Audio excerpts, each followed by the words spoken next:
Hello बच्चों, I think new ratio और sacrifice ratio से रिलेटेड जितने भी आपके क्वेश्चन है वो आप सबने कर लिए होंगे। आज का जो हमारा टॉपिक है वो है new partners capital and valuation of goodwill. देखिए, एक नया पार्टनर जब फर्म में आता है तो कौन कौन से एडजस्टमेंट्स हमको करने होते हैं। सबसे पहले हमने बात करी थी पार्टनर्स के बीच का प्रॉफिट शेयरिंग रेशियो चेंज होता है, इसलिए हमने बात करी calculation of new ratio and sacrifice ratio. अब एक नया पार्टनर आपकी फर्म में आ रहा है तो सबसे पहले ओल्ड पार्टनर्स क्या कहेंगे, भैया आपको इतनी कैपिटल लगानी पड़ेगी। तो नया पार्टनर अपनी कैपिटल लेकर जब बिजनेस में आएगा तो क्या एंट्रीज हमको बनानी पड़ेंगी। तो हमारा आज का टॉपिक है न्यू पार्टनर्स कैपिटल। देखिए, एक जब नया पार्टनर आपकी फर्म में आ रहा है तो पार्टनर्स कैपिटल के फॉर्म में क्या लेके आ सकता है। सिंपल सी बात है, अगर उसका पहले से कोई बिजनेस नहीं चल रहा है तो कैपिटल के रूप में आपको कैश प्रोवाइड कराएगा। तो सिंपल एंट्री बनेगी कैश अकाउंट डेबिट, कैश और बैंक जैसा भी मोड है, to new partners capital account. Cash के फॉर्म में ला रहा है कैश अकाउंट डेबिट, अदरवाइज हम बैंक को डेबिट करेंगे bank account debit to new partners capital. New partners का मतलब आपको उस पार्टनर का यहां पर नाम लिखना है। फॉर एग्जांपल हमने कहा सी 2 लाख रुपीस की कैपिटल लेकर बिजनेस में एडमिट होता है, हम एंट्री बनाएंगे कैश अकाउंट डेबिट या बैंक अकाउंट डेबिट टू सीज कैपिटल, अमाउंट आ जाएगा आपका 2 लाख। बहुत सिंपल सी एंट्री है। इसके अलावा एक और क्या ऑप्शन हो सकता है, देखिए एक और ऑप्शन होता है, वो क्या है कि सपोज कीजिए जो नया पार्टनर आपकी फर्म में आ रहा है उसका ऑलरेडी कोई बिजनेस चल रहा है, वो अपने बिजनेस को आपकी पार्टनरशिप फर्म में मर्ज कर देता है। तो ऐसी कंडीशन में क्या होगा, जब वो आपके अपने बिजनेस को आपकी पार्टनरशिप फर्म में मर्ज करेगा तो कैसे मर्ज करेंगे, उस बिजनेस की असेट्स और लायबिलिटीज आपके पास में आएंगी। तो ऐसी कंडीशन में हम क्या एंट्रीज बनाएंगे। तो एक नया पार्टनर अगर असेट्स और लायबिलिटीज को लेकर आ रहा है तो एंट्री बनेगी sundry assets account debit, sundries assets account debit to sundries liabilities account. अब सन्ड्रीज का मतलब जो भी पर्टिकुलर वो असेट्स ला रहा है उन सारी पर्टिकुलर असेट्स का हम नाम लिखेंगे, इसलिए हमने सन्ड्रीज लिख दिया। हमको नहीं पता कि वो कौन कौन सी असेट्स, सपोज कीजिए वो डेटर्स लेके आ रहा है डेटर्स अकाउंट डेबिट, वो फर्नीचर ला रहा है फर्नीचर अकाउंट डेबिट, मशीनरी ला रहा है मशीनरी अकाउंट डेबिट, बीआर ला रहा है बीआर अकाउंट डेबिट। जितनी भी वो असेट्स लाएगा सारी असेट्स को हम डेबिट करेंगे और लायबिलिटीज जितनी भी हैं उन सारी लायबिलिटीज को हम क्रेडिट करेंगे। जैसे बिल से पेपर लाया तो टू बीपी, क्रेडिटर्स लाया टू क्रेडिटर्स। अब इसके बाद आप देखेंगे या तो इन दोनों का टोटल इक्वल हो जाना चाहिए। इक्वल अगर नहीं हो रहा है और क्रेडिट साइड में डिफरेंस आ रहा है तो ये जो डिफरेंस अमाउंट होगा उसको आप ट्रीट करेंगे न्यू पार्टनर्स कैपिटल अकाउंट। ये आपका डिफरेंस अमाउंट जो होगा ये क्या हो जाएगा, बैलेंसिंग फिगर, यानी डिफरेंस अमाउंट जो होगा वो न्यू पार्टनर्स की कैपिटल ट्रीट होगी। अब सिचुएशंस क्या क्या हो सकती हैं यहां पर देखिए, ध्यान रखना है। असेट्स को आपने डेबिट कर दिया, लायबिलिटीज को आपने क्रेडिट कर दिया, डिफरेंस क्रेडिट साइड में आया, हमने न्यू पार्टनर्स कैपिटल लिख दिया। सपोज कीजिए आपको न्यू पार्टनर की कैपिटल गिवन है, क्लियर है। अगर न्यू पार्टनर की कैपिटल गिवन है, असेट्स को डेबिट कर दिया, लायबिलिटीज को क्रेडिट कर दिया, अब डिफरेंस आ रहा है आपका डेबिट में, इट मींस अब आपकी कोई असेट जो है वो आप उससे ले रहे हैं। तो ऐसी कंडीशन में आपको दो चीजें ध्यान में रखनी है। अगर कैश का अमाउंट गिवन नहीं है क्वेश्चन में तो आप उसको कैश डेबिट करेंगे, और अगर कैश का भी अमाउंट गिवन है और उसके बावजूद भी अगर आपका डेबिट में डिफरेंस आ रहा है तो आप उसको गुडविल ट्रीट करेंगे, गुडविल अकाउंट डेबिट। क्लियर है। सिंपल सी बात यह है, इसके पीछे लॉजिक ये है कि कोई भी पार्टनर जितनी असेट्स लाया और लायबिलिटीज लाया और उसकी आपकी कैपिटल आपने डिसाइड कर दी, तो उन दोनों का अमाउंट बराबर होना चाहिए। अगर वहां पर डेबिट में डिफरेंस आ रहा है, इट मींस हम उसको गुडविल ट्रीट करेंगे कि जो एक्सेस अमाउंट है असेट साइड में वो गुडविल भी लेके आ रहा होगा। मैंने पहले ही बता दिया, अगर कैश गिवन नहीं है तो फर्स्ट ऑफ ऑल उसको कैश ट्रीट करेंगे, लेकिन अगर कैश का अमाउंट भी गिवन है, सन्ड्री असेट दे दी, सन्ड्री लायबिलिटीज दे दी, न्यू पार्टनर्स भी कैपिटल दे दिया, देन डिफरेंस अमाउंट जो होगा वो आपका गुडविल ट्रीट होगा। ये आपको ध्यान रखना है, बहुत इंपॉर्टेंट चीज है। यहाँ पर कई बार आपका बोर्ड में एमसीक्यू बेस्ड क्वेश्चन आकर आपसे अमाउंट पूछता है कि अमाउंट ये किस चीज का ट्रीट किया जाएगा, तो ये ध्यान रखना है। जितनी भी असेट्स हैं उनको डेबिट टोटल कर लीजिए एक जगह, लायबिलिटीज हैं उनका टोटल कर लीजिए एक जगह, पार्टनर की कैपिटल है वो आपके क्रेडिट में चला गया, डिफरेंस अमाउंट अगर डेबिट में आ रहा है तो वो गुडविल ट्रीट होगा। आई थिंक ये टॉपिक आपका एक छोटा सा टॉपिक था कि एक नया पार्टनर अगर कैपिटल लेके आता है तो क्या एंट्रीज बनेगी, कैश के फॉर्म में ला रहा है तो कैश और bank account debit to new partners capital, और ऑलरेडी अगर उसका कोई बिजनेस चल रहा है तो असेट्स और लायबिलिटीज लाएगा, तो सन्ड्री असेट्स डेबिट करेंगे, लायबिलिटीज को क्रेडिट करेंगे, डिफरेंस अमाउंट जो क्रेडिट में होगा वो न्यू पार्टनर की कैपिटल ट्रीट होगी। अगर न्यू पार्टनर की कैपिटल गिवन है तो टोटल बराबर आ जाना चाहिए, फिर भी डिफरेंस अगर आ रहा है तो डेबिट में डिफरेंस आएगा तो आप उसको गुडविल ट्रीट करेंगे। और अगर क्रेडिट में डिफरेंस आ जाए, सन्ड्री लायबिलिटीज भी दी हुई है, पार्टनर की कैपिटल भी दे दी, और फिर भी अगर क्रेडिट में डिफरेंस आ गया, देन आप उसको कैपिटल रिजर्व ट्रीट करेंगे, वो आपका रिजर्व हो गया to capital reserve. Difference amount लेकिन तभी होगा जब आपको न्यू पार्टनर की कैपिटल भी दी हुई है, सन्ड्री लायबिलिटीज भी दी हुई है। अगर लायबिलिटीज नहीं है, पार्टनर की कैपिटल है, तो डिफरेंस अमाउंट को आप सन्ड्री लायबिलिटीज मानेंगे, कैपिटल रिजर्व नहीं मानेंगे, क्योंकि लायबिलिटीज का अमाउंट दिया हुआ नहीं है। हाँ, लायबिलिटीज का अमाउंट भी दिया हुआ है, पार्टनर की कैपिटल भी दी हुई है, उसके बावजूद भी अगर क्रेडिट में डिफरेंस आएगा देन आप उसको कैपिटल रिजर्व ट्रीट करेंगे। आई थिंक ये टॉपिक क्लियर हो गया होगा, बहुत छोटा सा टॉपिक था। अब बात करेंगे वैल्यूएशन ऑफ गुडविल, बहुत इंपॉर्टेंट टॉपिक है, यहां से क्वेश्चन आपका बनेगा ही बनेगा, कंफर्म बनेगा वैल्यूएशन ऑफ गुडविल, क्योंकि ये आपका एडमिशन में भी आएगा और ये रिटायरमेंट में भी काम आता है कि जब पार्टनर फर्म को छोड़कर जाएगा उस समय भी आपको गुडविल की वैल्यू निकालनी होती है, और जब फर्म में पार्टनर आ रहा है तब भी आपको वैल्यू ऑफ गुडविल निकालनी होती है। तो हमारा सेकंड पार्ट जो है बहुत इंपॉर्टेंट पार्ट है, वैल्यूएशन ऑफ गुडविल। लेकिन क्या करना है, पहले चैनल को सब्सक्राइब करना है और लास्ट तक देखना वीडियो को। देखिए मैं बार बार कह रहा हूं, सब्सक्राइब आप कीजिए जिससे आपको इंफॉर्मेशन मिलती रहेगी, और जो भी आपके वीडियो जो उनको लास्ट तक देखना है, टिल एंड तक। जब तक आप नहीं देखेंगे टॉपिक कंप्लीट नहीं होगा। देखिए वैल्यूएशन ऑफ गुडविल पर हम आते हैं, तो वैल्यूएशन ऑफ गुडविल में क्या करना है, हम क्यों वैल्यूएशन ऑफ गुडविल कर रहे हैं। सबसे पहली बात कि हम गुडविल का वैल्यू निकाल क्यों रहे हैं।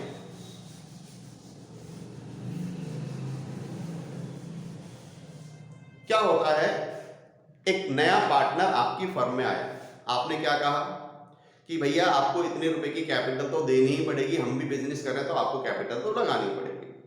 उसने कैपिटल दे दी। अब सेकंड थिंग क्या आती है, आप क्या कहते हो उससे कि हमारी ये फर्म जो है पिछले 10 साल 15 साल से हम बिजनेस कर रहे हैं। जब हमने बिजनेस स्टार्ट किया तो बिल्कुल जीरो से हमने बिजनेस को स्टार्ट किया। आज 10-15 साल में जब हमने बिजनेस सेटल कर लिया है बहुत अच्छी कंडीशन में, आप तो आ जाओगे और प्रॉफिट में हिस्सा लेने लग जाओगे, तो डेफिनेटली आज हमारी क्या है, मार्केट में गुडविल है, तो आपको इस गुडविल का भी पेमेंट करना पड़ेगा।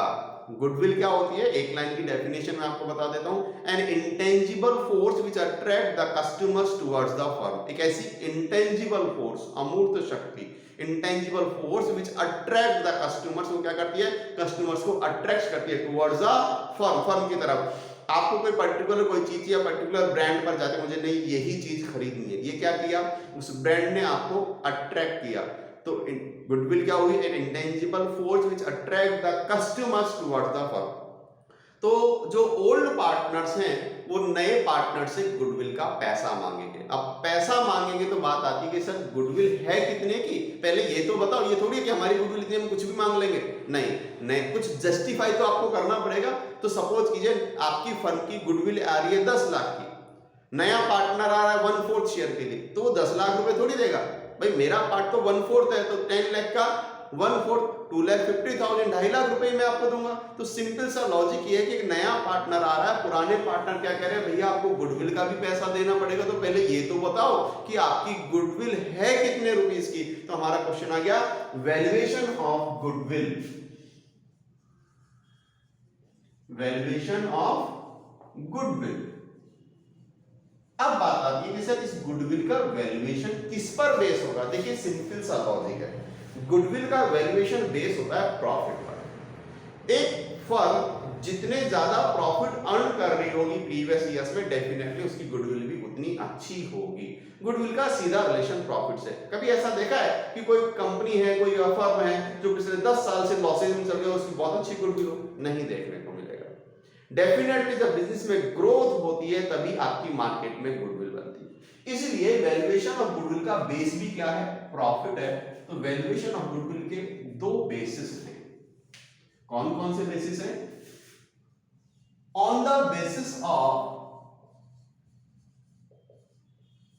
Actual average profit, actual average profit.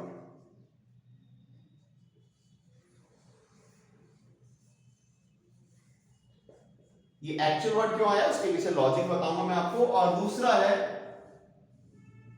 On the basis of super profit. ये दो बेस हैं जिनके बेसिस पर आप गुडविल की वैल्यू निकाल सकते हैं। On the basis of actual average profit में अगर मैं मेथड्स की बात करूंगा तो यहां पर आपके दो मेथड्स आते हैं। Number 1, number of years purchase. Number of years purchase method क्या कह रहा है कि आपकी गुडविल जो है वो 2 इयर्स के परचेज के बराबर होगी प्रॉफिट, या 3 इयर्स के प्रॉफिट के बराबर होगी। यानी गुडविल जो है वो हम प्रॉफिट के इक्वल मान रहे हैं, वो 2 इयर्स 3 इयर्स प्रॉफिट के इक्वल हो सकती है, जैसी भी इंफॉर्मेशन होगी। तो गुडविल का फॉर्मूला क्या बनेगा यहां पर, गुडविल इक्वल टू जो आपका एवरेज प्रॉफिट है या एक्चुअल एवरेज प्रॉफिट जो हमने लिया है, actual average profit multiply by number of years purchase. ठीक है, क्या मतलब हुआ, goodwill equal to actual average profit, क्योंकि बेस हमारा यही है तो हम क्या लेंगे, पहले प्रॉफिट को लेंगे, देन उसको नंबर ऑफ ईयर्स परचेज से मल्टीप्लाई करेंगे। फॉर एग्जांपल क्वेश्चन ने कहा calculate the goodwill on the basis of 2 years purchase of average profit. तो 2 इयर्स परचेज किसका है, एवरेज प्रॉफिट का। तो मेथड तो बन गया on the basis of average profit. उसमें भी कौन सा, नंबर ऑफ ईयर्स परचेज। तो क्या कहा क्वेश्चन ने, 2 इयर्स परचेज, तो आपको यहां मल्टीप्लाई किससे करना है, 2 से करना है। तो number of year purchase question आपको देगा, एवरेज प्रॉफिट आपको निकालना पड़ेगा। ये कैसे कैलकुलेट होगा इसको हम बाद में डिस्कस करेंगे। इसका सेकंड मेथड आता है capitalisation method. Capitalisation method, capitalisation method में फॉर्मूला क्या बनेगा, गुडविल इक्वल टू बेस वही है तो डेफिनेटली हम वही लेंगे, actual average profit multiply by 100 divided by normal rate of return minus capital employed.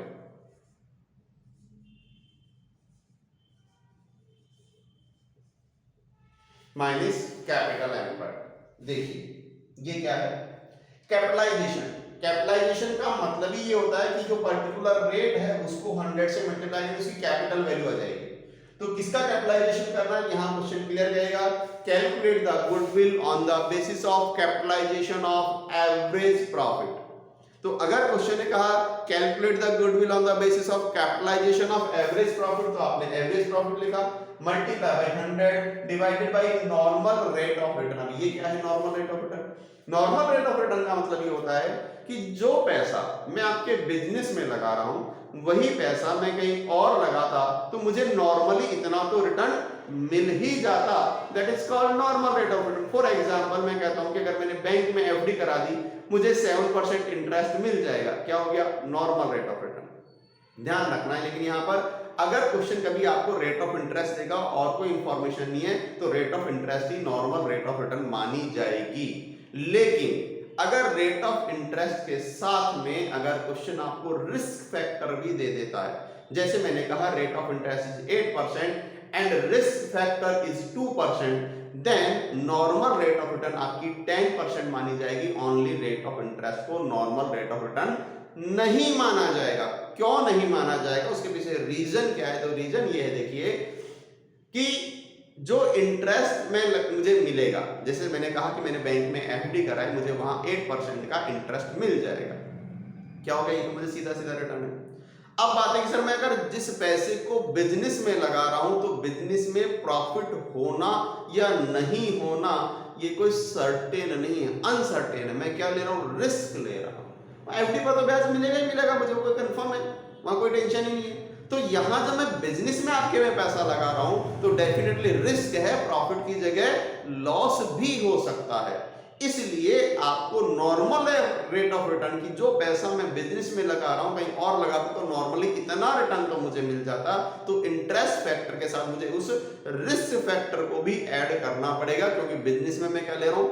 Risk उठा रहा हूं। इसलिए अगर ओनली इंटरेस्ट दी हुई है देन आप उसी को ट्रीट कर लेंगे नॉर्मल रेट ऑफ रिटर्न, और इंटरेस्ट के साथ अगर रिस्क फैक्टर भी जुड़ा हुआ है, दिया हुआ है क्वेश्चन में, तो इंटरेस्ट प्लस रिस्क दोनों को आप ऐड करेंगे, वही आपकी नॉर्मल रेट ऑफ रिटर्न मानी जाएगी। तो ये नॉर्मल रेट ऑफ रिटर्न आ गई। माइनस करेंगे capital employed. Capital employed in the business. Capital employed का मतलब क्या होता है? देखिए कैपिटल एम्प्लॉयड कैसे आएगी?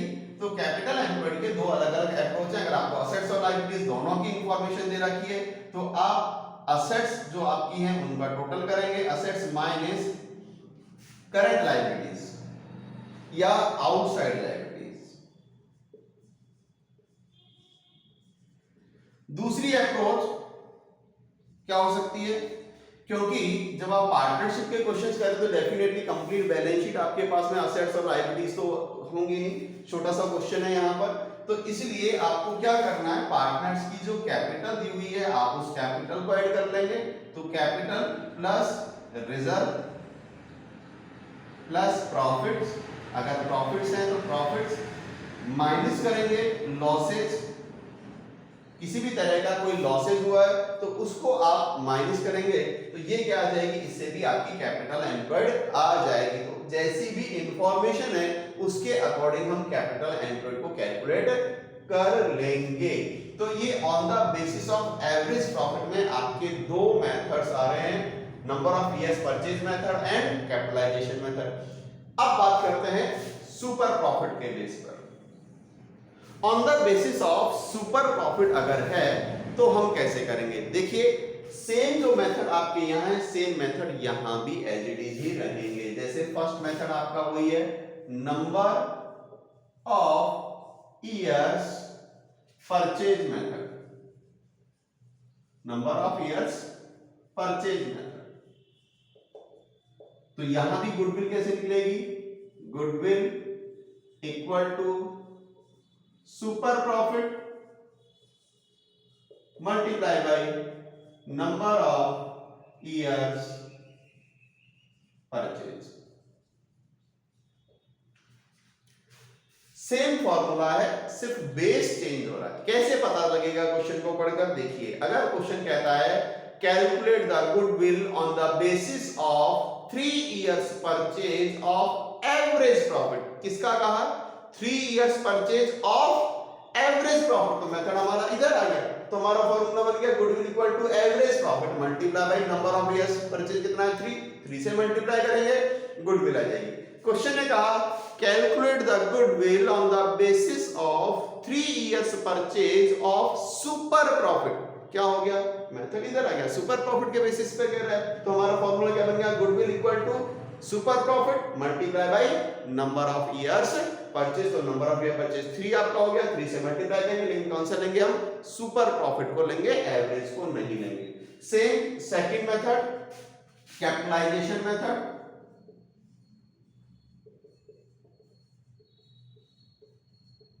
कैपिटलाइजेशन मेथड, कैपिटलाइजेशन मेथड भी सेम रहेगा, फॉर्मूला क्या बना, goodwill equal to super profit multiply by 100 divided by same normal rate of return, normal rate of return. यहां कैपिटल एम्प्लॉयड माइनस नहीं होगी, क्यों नहीं होगी, क्योंकि जब आप सुपर प्रॉफिट निकालते हैं तो ऑटोमेटिकली वहां पर माइनस हो चुका होता है, वो अपन कैलकुलेशन करेंगे तब आपको समझ में आएगा। यहां आपको सिर्फ फॉर्मूला क्या रहेगा, कैपिटलाइजेशन करना है, किसका करना है, सुपर प्रॉफिट का, तो super profit multiply by 100 divided by normal rate of return. तो आपको दोनों तरह से, जैसा क्वेश्चन कह रहा है, क्वेश्चन ने कहा कैपिटलाइजेशन ऑफ एवरेज प्रॉफिट, आप ये फॉर्मूला लगाएंगे। क्वेश्चन कहता है कैपिटलाइजेशन ऑफ सुपर प्रॉफिट, आप लगेंगे super profit multiply by 100 divided by normal rate of return. अब एक चीज और यहां पर आती है, कई बार क्वेश्चन क्या कहता है, calculate the goodwill on the basis of capitalisation method, आगे कुछ भी नहीं लिखा, सुपर का करना है या एवरेज प्रॉफिट का करना है, तो ध्यान रखना है ऐसी कंडीशन में आपको सुपर प्रॉफिट का ही कैपिटलाइजेशन करना है। एक्चुअली देखिए कैपिटलाइजेशन सुपर प्रॉफिट का ही होता है, यहां आपने वही कैपिटल एम्प्लॉयड को माइनस किया, चीजें वही हैं, और आप देखेंगे कि दोनों ही मेथड में आंसर एक ही आएंगे। कैपिटलाइजेशन मेथड में आप चाहे एवरेज प्रॉफिट का कैपिटलाइजेशन कीजिए या सुपर प्रॉफिट का कैपिटलाइजेशन कीजिए, दोनों के आंसर एक ही आएंगे। Number of year purchase method में एक नहीं आएंगे, दोनों के अलग अलग आएंगे, लेकिन कैपिटलाइजेशन, क्योंकि एक्चुअली कैपिटलाइजेशन मेथड होता ही सुपर प्रॉफिट का है, तो आई थिंक कंफ्यूजन नहीं होगा कि अगर क्वेश्चन साइलेंट है, क्वेश्चन ने सिर्फ ये लिखा है calculate the goodwill on the basis of capitalisation method, आपको सुपर प्रॉफिट का ही कैपिटलाइजेशन करना है।